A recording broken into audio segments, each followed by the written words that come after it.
आज हम लेकर आए हैं आपके लिए बैसाख की मोहिनी एकादशी की कथा और भगवान विष्णु ने मोहिनी अवतार का दिव्य रहस्य।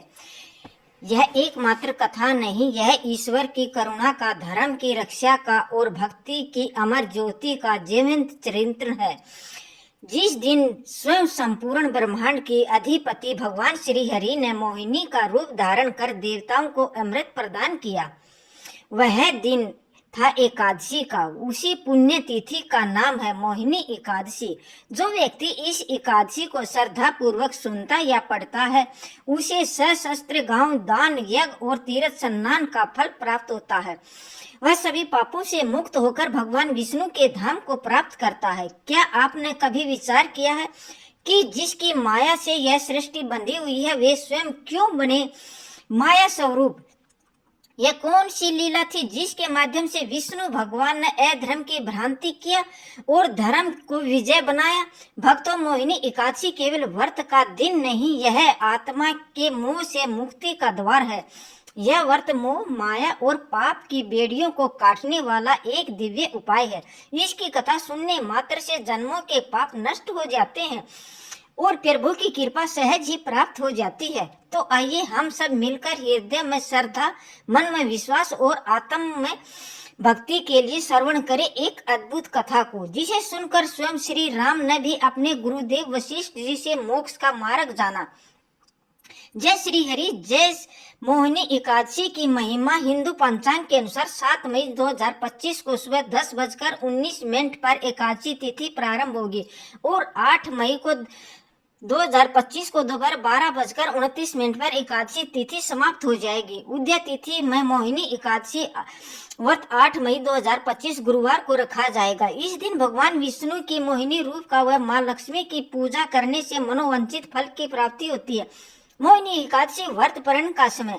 मोहिनी एकादशी व्रत का पारण 9 मई 2025 को किया जाएगा। व्रत का पारण शुभ मुहूर्त सुबह 5:34 से सुबह 8:16 तक रहेगा। मोहिनी एकादशी व्रत कथा बहुत प्राचीन समय की बात है। बैसाख में जब शीतल वायु मंद मंद बह रही थी, पुष्पों की सुगंध वातावरण को पवित्र कर रही थी, तब धर्मराज युधिष्ठिर ने भगवान कृष्ण से अत्यंत निम्रता से पूछा, हे वासुदेव, आप एक चित्रकालज्ञ हैं, समस्त जीवों के हितैषी हैं, कृपया मुझे यह बताइए कि बैसाख मास के शुक्ल पक्षी एकादशी का क्या नाम है, उसकी कथा क्या है, उस व्रत के पालन से क्या फल प्राप्त होता है और उसकी विधि क्या है, कृपा कर विस्तार से कहिए, जिसे समस्त प्रजा लाभान्वित हो सके। भगवान श्री कृष्ण मुस्कुराए। उन्होंने अपने नेत्रों से करुणा और वाणी से मधुरता भरते हुए कहा, हे धर्मराज, यह प्रश्न पूर्व काल में भगवान श्री राम ने भी अपने गुरुदेव महर्षि वशिष्ठ से पूछा था।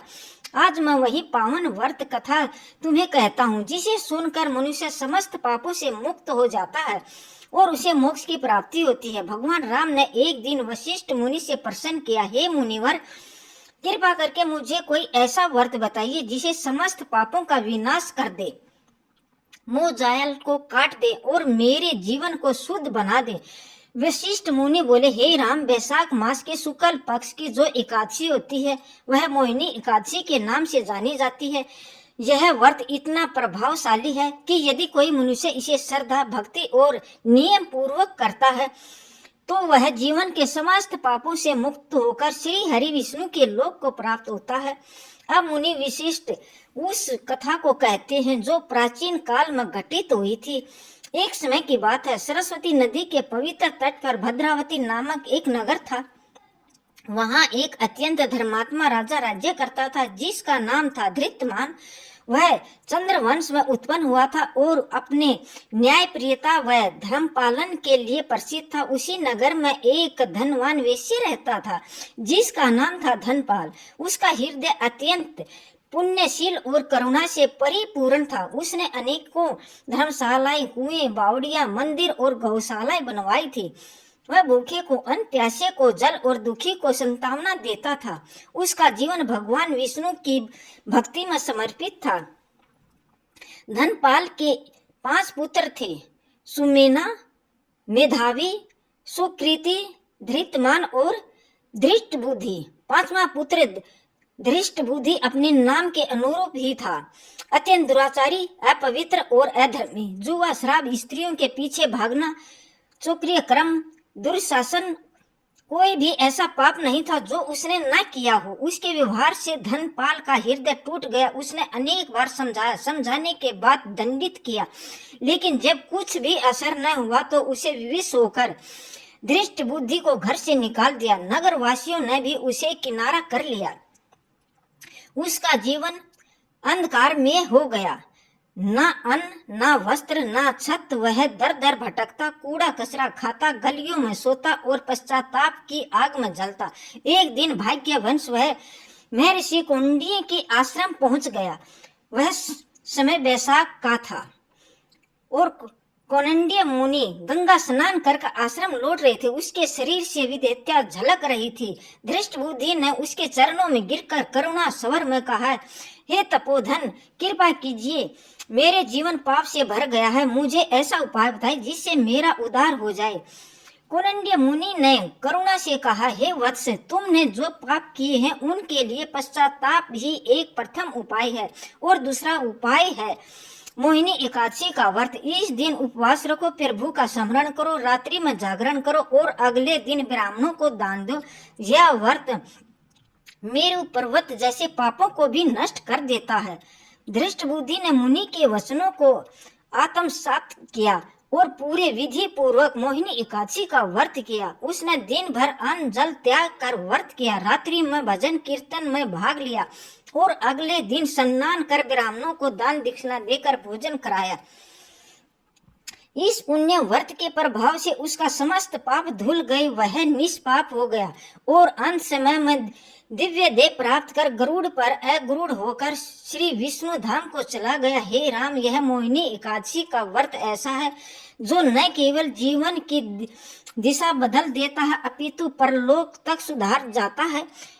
फिर श्री कृष्ण युधिष्ठिर से कहते हैं, हे धर्मराज, जो मनुष्य इस व्रत को श्रद्धा से करता है उसे सशस्त्र गोदान, श्रवण दान और अन्न दान का फल प्राप्त होता है। यह व्रत धन, संतान, सौभाग्य और मोक्ष प्रदान करता है। और जो भक्त केवल इस कथा को सुनते हैं वे भी पुण्य के भागी बनते हैं। हे धर्मनिष्ठों, मोहिनी एकादशी केवल एक व्रत नहीं, यह मोह और माया के बंधनों को काटने वाला आत्मज्ञान का द्वार है।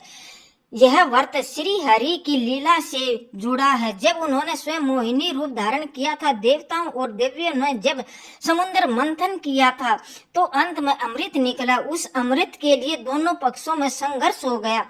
तब भगवान विष्णु ने मोहिनी रूप धारण कर असुरों को मुंह में डालकर देवताओं को अमृत पान कराया। उसी दिन से इस एकादशी का नाम पड़ा मोहिनी एकादशी। यह श्री हरि विष्णु के इस मोह विनाशक स्वरूप का स्मरण कराती है जिसमें वे स्वयं माया को पराजित करते हैं। जो मोहिनी एकादशी व्रत करता है वह मोह से मुक्त होता है और जो यह कथा सच्चे भाव से सुनता या पढ़ता है उसके जीवन में आनंद, शांति और श्री हरि की कृपा स्थायी हो जाती है। जय जय श्री हरि विष्णु, जय मोहिनी एकादशी। यह कथा उन अनगिनत रहस्यमय और अद्भुत घटनाओं में से एक है जिसमें भगवान विष्णु ने सृष्टि की रक्षा के लिए मोहिनी रूप में अवतार लिया था। यह कथा केवल मोहिनी एकादशी से जुड़ी नहीं है बल्कि यह दर्शाती है कि जब भी देवताओं पर संकट आता है भगवान विष्णु अपने अद्भुत रूपों में प्रकट होकर धर्म की रक्षा करते हैं। सनातन धर्म में भगवान विष्णु के अनेक अवतार हैं। मत्स्य, कुरम, वाराह, नरसिंह, वामन, परशुराम, राम, कृष्ण आदि, परंतु इन सभी में से एक अवतार सबसे अनूठा है, मोहिनी अवतार। यह विष्णु भगवान का एकमात्र स्त्री रूप था जिसमें उन्होंने नारी रूप में आकर देवताओं की रक्षा की और अमृत को असुरों के हाथ से जाने से बचाया। यह कथा केवल शक्ति और चातुर्य की नहीं बल्कि धर्म और अधर्म के संघर्ष की भी है। इसमें छल, मोह, बलिदान और ब्रह्मा की योजना का गूढ़ रहस्य छिपा है। आइए इस अद्भुत कथा को विस्तार से जानते हैं। बहुत प्राचीन समय की बात है। त्रिलोक में अत्यंत उथल पुथल मची हुई थी। देवता और दानव दोनों ही स्वर्ग और पृथ्वी पर साम्राज्य के लिए प्रयासरत थे। वेदों का ज्ञान लुप्त प्राय हो चला था और तपस्वियों की साधना में विघ्न पड़ने लगे थे।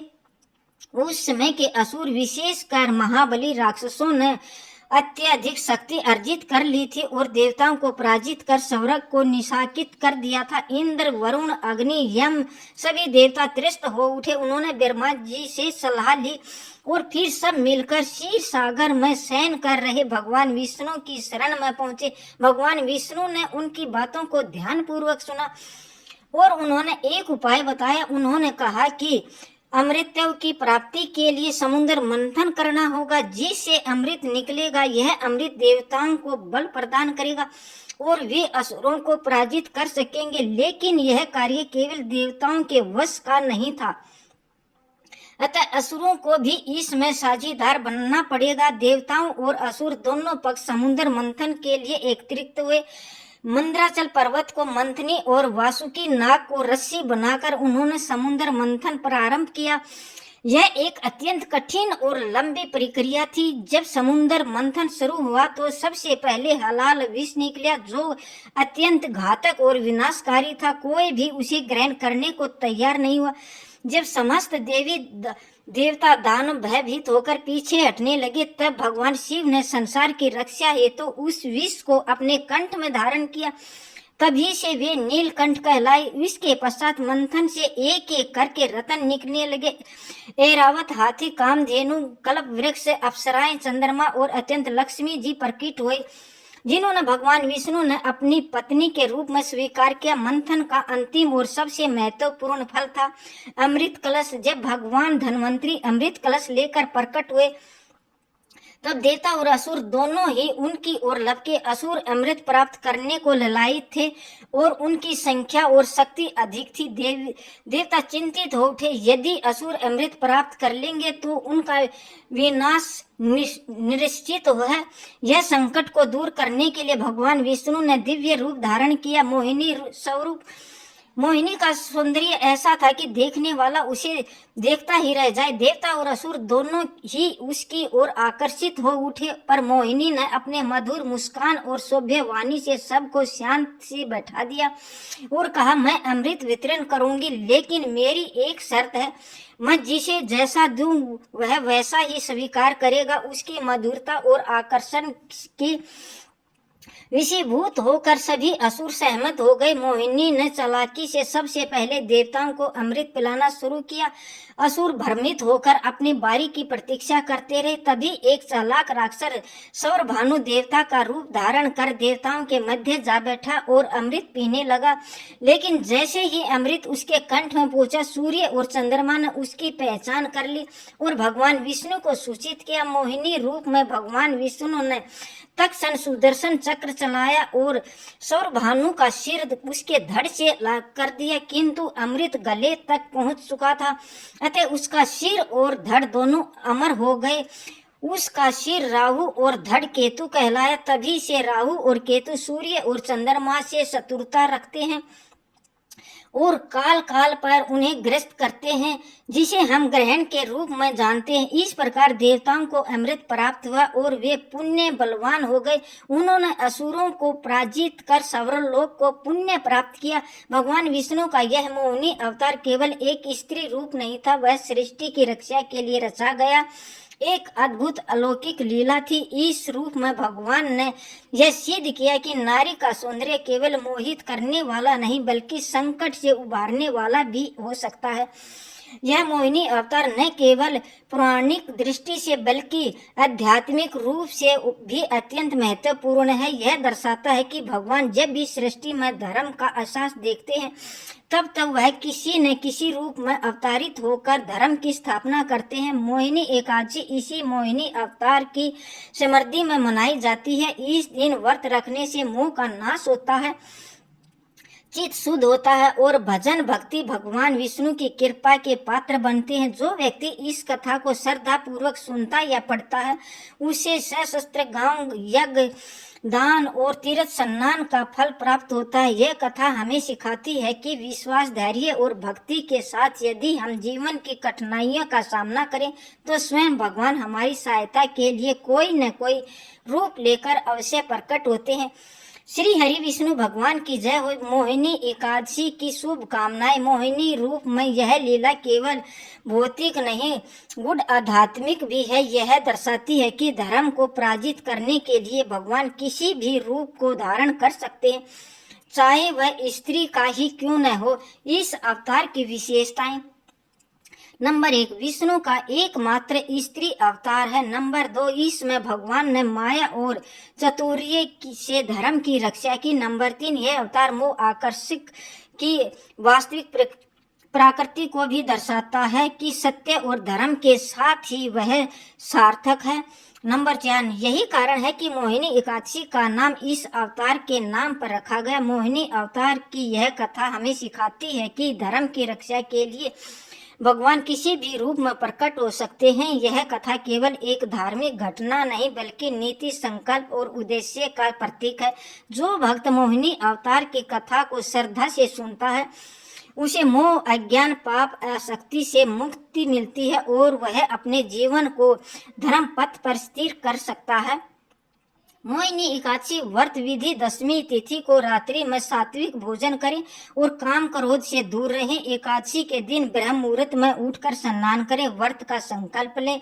भगवान विष्णु की पूजा तुलसी पीले पुष्प, दीप, धूप, निवेद्य से करें। दिन भर उपवास करें, निर्जला या फलाहार। रात्रि में भजन, कीर्तन और जागरण करें। द्वादशी को ब्राह्मणों को भोजन दान देकर व्रत का प्राण करें। व्रत का फल सशस्त्र गोदान, जितना पुण्य, पूर्व जन्मों के पापों का नाश, मोह माया और भ्रम से मुक्ति, विष्णु लोक की प्राप्ति।